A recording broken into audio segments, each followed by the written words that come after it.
My dear students, welcome back to Nurses Profile channel. Paramedical degree courses oda online counseling தொடங்கிட்டாங்க. உங்க எல்லாருக்கும் தெரியும்னு நினைக்கிறேன். நாளைக்கு நமக்கு காலையில 10 மணி அளவுல சாய்ஸ் ஃபில்லிங்கான லிங்க் வந்து ரிலீஸ் பண்ணுவாங்க. சோ இந்த கவுன்சிலிங்ல யார் யார் பார்ட்டிசிபேட் பண்ணலாம் அப்படின்னு பாத்தீங்கன்னா 165வது கட் ஆஃப் வரைக்கும் உள்ள ஸ்டூடெண்ட்ஸ் வந்து இந்த ஃபர்ஸ்ட் ரவுண்ட் கவுன்சிலிங்ல பார்ட்டிசிபேட் பண்ணலாம். ஜெனரல் ரேங்க், கம்யூனிட்டி ரேங்க் கிடையாது. ஜெனரல் ரேங்க் 20,207 வரைக்கும் உள்ள ஸ்டூடெண்ட்ஸ் வந்து பார்ட்டிசிபேட் பண்ணலாம். General category, special category. இது வந்து கவர்மெண்ட் காலேஜ்க்கான கவுன்சிலிங். நாளைக்கு உங்களுக்கு சாய்ஸ் ஃபில்லிங்ல கவர்மெண்ட் காலேஜஸ் மட்டும் தான் வரும்.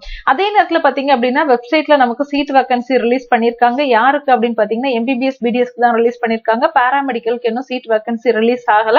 பாராமெடிக்கலுக்கு சீட் வேகன்சி ரிலீஸ் ஆனோன்னா நம்மளோட சேனல்ல நான் வந்து அப்டேட் பண்ணுவேன். அட் த சேம் டைம் நம்மளோட வாட்ஸ்அப் சேனல்லையும் டெலிகிராம் சேனல்லையும் நான் வந்து அந்த பிடிஎஃப் ஃபைல வந்து போஸ்ட் பண்ணுவேன். எப்படினாலும் நமக்கு சாய்ஸ் ஃபில்லிங் பண்றதுக்கு முன்னாடி நமக்கு என்ன செஞ்சிருவாங்க அப்படின்னா சீட் வேகன்சி ரிலீஸ் பண்ணிடுவாங்க.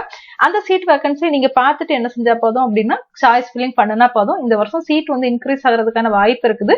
எனிவே பொறுத்திருந்து பார்ப்போம். நம்மளோட சீட் வேகன்சில சீட்ஸ் வந்து எப்படி கொடுக்குறாங்க அப்படிங்கறத பார்ப்போம். பார்த்துட்டு நான் உங்களுக்கு என்ன செய்யறேன் அப்படின்னா அப்டேட் பண்றேன். நம்மளோட சேனல்ல எந்த கட் ஆஃப் வரைக்கும் ஃபர்ஸ்ட் ரவுண்ட்ல நமக்கு சீட் அலாட் ஆகும் அப்படிங்கிற வீடியோ ஏற்கனவே சேனல்ல போட்டிருக்கிறேன். அதே மாதிரி அந்த கவுன்சிலிங்கோட எக்ஸ்பிளனேஷன் வீடியோவும் போட்டிருக்கிறேன். கவுன்சிலிங் ஷெட்யூல் ரிலீஸ் ஆன வீடியோவும் போட்டிருக்கிறேன். இதுல உங்களுக்கு ஒரு சில வீடியோஸ்க்கு வந்து நோட்டிபிகேஷன் வரல. சோ நீங்க வராத வீடியோ, அதாவது நோட்டிபிகேஷன் வராத வீடியோவை சேனல்ல போய் என்ன செஞ்சுக்கோங்க அப்படின்னா செக் பண்ணிக்கோங்க. நாளைக்கு 10 மணிக்கு சாய்ஸ் ஃபில்லிங் கோட லிங்க் வந்து ஓபன் ஆனோன்னா நீங்க உங்களோட லாகின் அண்ட் பாஸ்வேர்ட் ஐடி போட்டு ஓபன் பண்ணணும். நிறைய பேருக்கு வந்து login ID and password miss பண்ணிட்டோம்னு சொல்றீங்க. சோ நீங்க கவலைப்பட வேண்டிய அவசியம் இல்ல. நமக்கு அப்ளிகேஷன் நம்பரோ இல்லைன்னா டேட் ஆஃப் பர்த்தோ போட்டு ஓபன் பண்றதுக்கான ஆப்ஷன்ஸ் என்ன செய்வாங்க அப்படின்னா அவங்க வந்து கொடுப்பாங்க. சோ ஃபர்ஸ்ட் டைம் நீங்க உள்ள போனோம்னா ஃபர்ஸ்ட் நீங்க என்ன செய்யணும் அப்படின்னா பாஸ்வேர்டு வந்து எல்லாருமே ரீசெட் பண்ண சொல்லி கேட்கும். சோ எல்லாருமே பாஸ்வேர்டு என்ன செய்யணும் அப்படின்னா ரீசெட் பண்ணணும். பாஸ்வேர்டு ரீசெட் பண்ணதுக்கு அப்புறம் தான் உங்களுக்கு என்ன செய்யும் அப்படின்னா சாய்ஸ் ஃபில்லிங் வந்து ஓபன் ஆகும். சோ சாய்ஸ் ஃபில்லிங் பண்ணும்போது நீங்க முக்கியமா கவனிக்க வேண்டிய விஷயம் என்ன அப்படின்னா உங்களோட கம்யூனிட்டிக்கு என்னென்ன சீட்ஸ் இருக்கு அப்படிங்கறத பார்த்து அதுக்கு ஏத்தாப்புல சாய்ஸ் ஃபில்லிங் பண்ணுங்க. நிறைய சாய்ஸஸ் வைக்கணும். ஒரு காலேஜ், 2 காலேஜ், ஒரு கோர்ஸ், 2 கோர்ஸ் நீங்க வந்து சூஸ் பண்ணீங்கன்னா சீட் வந்து அலாட் ஆகாது. முடிஞ்ச அளவு எல்லாருமே சாய்ஸஸ் வந்து எப்படி வைக்கணும்னா நிறைய வைக்கணும். எவ்வளவுக்கு எவ்வளவு அதிகமா சாய்ஸஸ் வைக்கிறீங்களோ அவ்வளவுக்கு அவ்வளவு சீட்ஸ் வந்து அலாட் ஆகிறதுக்கான வாய்ப்புகள் அதிகம். காரணம் என்னன்னா நாளைக்குதான் எம்பிபிஎஸ் பிடிஎஸோட கவுன்சிலிங் ஓபன் ஆகுது. இன்னும் தனுவாஸோட கவுன்சிலிங் போயிட்டு இருக்குது. பிஎன்ஒஎஸோட கவுன்சிலிங் வந்து இன்னும் நடக்கல. So most of the students நாளைக்கு என்ன செய்வாங்க அப்படின்னா இந்த ஃபர்ஸ்ட் ரவுண்ட்ல வந்து பார்ட்டிசிபேட் பண்ணுவாங்க. அதனால சாய்ஸஸ் என்ன செய்யுங்க அப்படின்னா நிறைய கொடுங்க. ஒரு காலேஜ், 2 காலேஜ், ஒரு கோர்ஸ், 2 கோர்ஸ் கொடுக்காதுங்க. எல்லாருமே முடிஞ்ச அளவு 10 கோர்சஸ்க்கு மேல சூஸ் பண்ணுங்க. அதுக்கான காலேஜஸ் என்ன செய்யுங்க அப்படின்னா தேர்ந்தெடுங்க.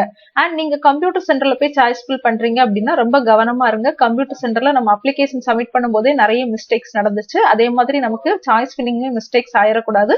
சீட் வேகன்சியை பார்த்து ஒரு பேப்பர்ல நீங்க என்னென்ன காலேஜஸ் சூஸ் பண்ணணும் அப்படிங்கறத லிஸ்ட் படி எழுதிட்டு போய் கம்ப்யூட்டர் சென்டர்ல கிட்ட உட்காந்து நீங்க என்ன செய்யுங்க அப்படின்னா சாய்ஸ் ஃபில்லிங் வந்து கரெக்டா குடுக்குறாங்களா அப்படிங்கறத பாருங்க.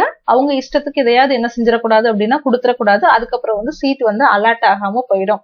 பொதுவா கம்ப்யூட்டர் சென்டர்ல பாத்தீங்க அப்படின்னா இந்த மாதிரி மிஸ்டேக்ஸ் வந்து நடக்கிறதுக்கான வாய்ப்பு இருக்குது.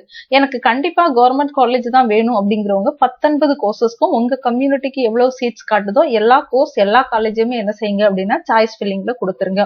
சோ சப்போஸ் உங்களுக்கு சீட் வந்து அலாட் ஆகல அப்படின்னா ரிசல்ட்ல நமக்கு சீட் நாட் அலாட்டட்னு வரும். ஒன்ஸ் உங்களுக்கு சீட் நாட் அலாட்டட் அப்படின்னு வந்துச்சுன்னா நீங்க என்ன செய்யலாம் அப்படின்னா செகண்ட் ரவுண்ட் கவுன்சிலிங்ல வந்து பார்ட்டிசிபேட் பண்ணலாம். சோ உங்களுக்கு சீட் நாட் அலாட்டட்னு வரக்கூடாது அப்படின்னா நீங்க சாய்ஸ் ஃபில்லிங் கரெக்டா பண்ணணும். திருப்பியும் சொல்றேன், சாய்ஸ் ஃபில்லிங்ல எவ்வளவு வேணாலும் நீங்க காலேஜஸ், கோர்சஸ் வந்து சூஸ் பண்ணலாம். எந்த ஒரு லிமிட்டுமே கிடையாது. சோ முடிஞ்ச அளவு நிறைய கோர்சஸ், நிறைய காலேஜஸ் என்ன செய்யுங்க அப்படின்னா சாய்ஸ் ஃபில்லிங்ல வைங்க. கண்டிப்பா இந்த ஃபர்ஸ்ட் ரவுண்ட் கவுன்சிலிங் வந்து ஹெவி காம்படிஷனா தான் இருக்கும். அதுக்கான வாய்ப்புகள் தான் அதிகமா இருக்குது. சோ மை டியர் ஸ்டூடெண்ட்ஸ், தொடர்ந்து நம்மளோட சேனல் ஃபாலோ பண்ணுங்க. கவுன்சிலிங் குறித்து எந்த ஒரு அப்டேட் வந்தாலும் நம்மளோட சேனல்ல அப்டேட் பண்ணுவோம். தேங்க்யூ.